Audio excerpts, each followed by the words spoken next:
Nganong dito man kuwaon sa administrative office ang ako ang report card.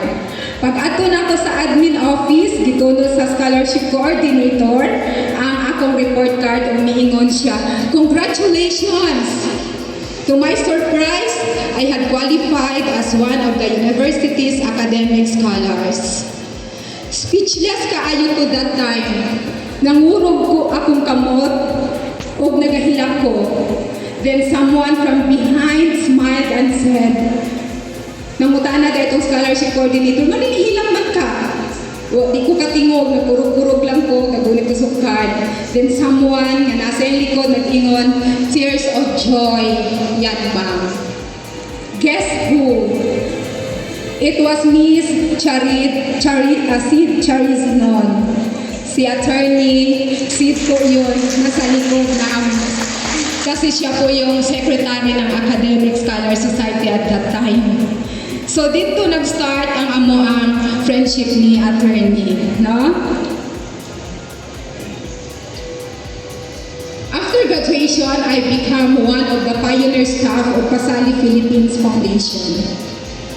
For 12 years, I served of the local committees on anti-trafficking and violence against women and their children. This is a special body where I am assigned or serving as Dyan. Ayan, ang mga pretty girls. Ayan, looking at you now, I could not imagine how far we had gone. Very organized, beautiful place. Of course, your supporters, GSWAP, thank you so much for organizing this event. And all of you here. Hindi ko akalain na when Sir Dong asked me before, ano ba ang kurso i-offer natin? I told him that social work. Because kayo yung makatulong mag-build ng ating community. And that was just a dream 10 years ago.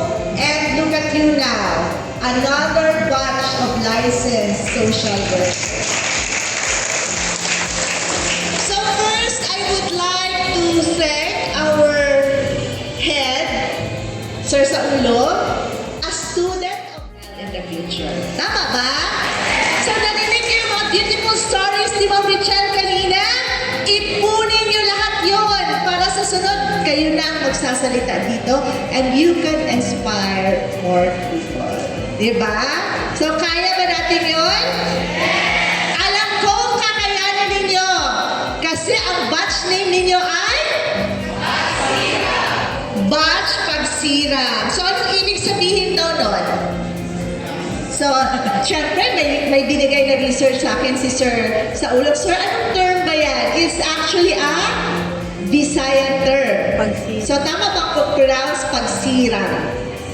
Ano ba yung pagsirang pag-open? Pag-close. Kasiran. Wala. Ano sa Bisaya equivalent another? But ang nabigay sa akin is but also for the parents, families, faculty members, and mentors whose love, sacrifices, and unwavering support have helped make this day possible. On behalf of Livingstone Ambassadors of Hope Ministries Incorporated, it is my great honor and privilege to welcome and formally accept you as our student interns for your on-the-job training.